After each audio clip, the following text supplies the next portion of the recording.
Hello, hello. I'm going to do a little draw and chat. I'm going to draw this in 10 minutes and talk you through 5 things every event artist should be doing. So I've been doing live events for over 10 years. I've done them for Louis Vuitton, Tiffany's, Givenchy, Gucci, Burberry.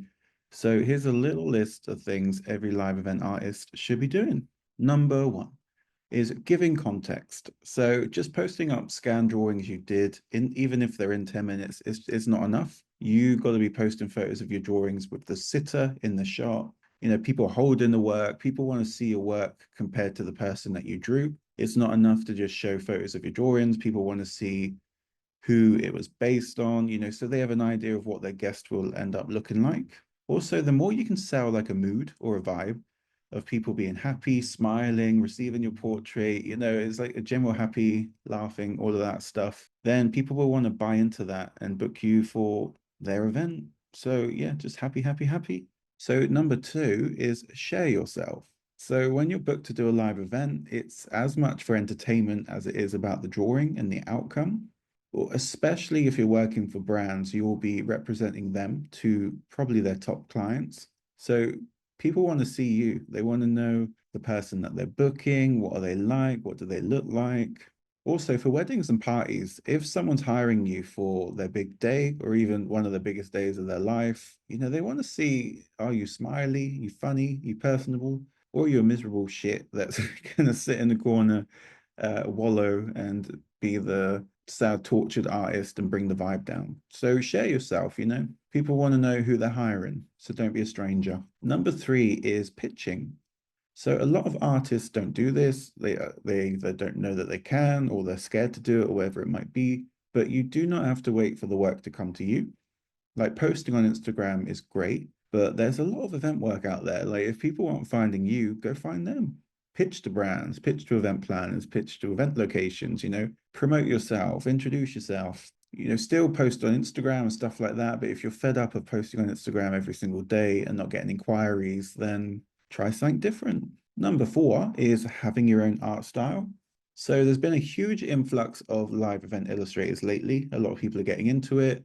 And art style is going to be one of the few defining differences between a lot of artists. So having one that's all your own and immediately recognizable, it'll always be a unique selling point and separate you from the others. Because if someone wants to be drawn in that style or have that style at their event, they've got no choice but to come to you. So, rather than them having three people that have the same style and going for the cheapest one, the only way they can get that style and that artwork is if they hire you, unless someone starts copying you, but that's a whole nother that's a whole nother video. So number five is charging enough. A lot of people are underselling what live event illustration is. It's a skill. It's a job that brings a lot of value to the clients and the brands that book it. You're drawing someone every 7 to 10 minutes. You're talking to people whilst you're doing it. You're doing it for hours. Like it's a marathon, an arty marathon. So you should be charging as such. Prices vary per country, city, skill level, stuff like that. But I don't think anyone should be charging less than 3 figures an hour. Because my first live event job was over a decade ago. Fuck it, that makes me sound old. But I was 20 years old. I got £100 an hour. I was a student at the time. I hadn't even graduated. So if I was getting paid that then, that was inflation and all that shit. You should be charging way more now. And as I said before, there's a lot of competition now. So don't let the defining factors be how cheap you are. Let it be the quality of your work and your style. Because you don't want to be booked as a cheap alternative. Because you got to think, no matter how good or bad you draw at the event, the person that hired you, their guests are still, you're still drawing someone every 7, 10 minutes. They're still getting the same amount of drawings. The quality might just be a bit different. But then again, art is subjective. So maybe, people love it. Who knows? But I think even beginners should be charging a decent amount because they're still doing the same amount of work. Because it's not necessarily about speed, because beginners wouldn't be doing one every 20 to 25 minutes because you just wouldn't get booked. So everyone's still working to this 10-minute time frame. It's just the quality's a bit different. So that's my 5 tips, and I gotta do an extra one. And you know what's coming. This ain't gonna be a surprise, but it's take my course.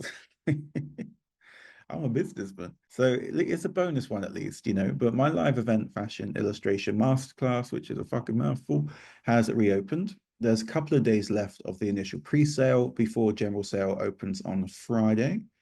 If you purchase a pre-sale place, you get immediate access to a bonus drawing module so you can start improving straight away. The course lasts 8 weeks. It starts 5th of May. It's completely online, requires about 4 hours a week because there's 2 hour modules, 1 hour for homework and 1 hour for feedback. You'll get live feedback from me. You'll meet a bunch of other event illustrators. You'll improve your work. You'll have a lovely time. And this is the third time that I'm doing this course. And all the reviews from the previous 2 rounds have been 10 out of 10 perfect scores. So super happy about that. We cover the basics, diversity, posing, textures, prints, branding, portraits, and more. You know, it's a one-stop shop. So at the moment, there's less than half the spaces left. So go grab your space. There's payment plan available as well if you want to spread the cost over monthly payments instead of one payment thing. Yeah, it's fun. So go get your space. I think this drawing is finished now, and I'll see you in there. Ciao. Bye.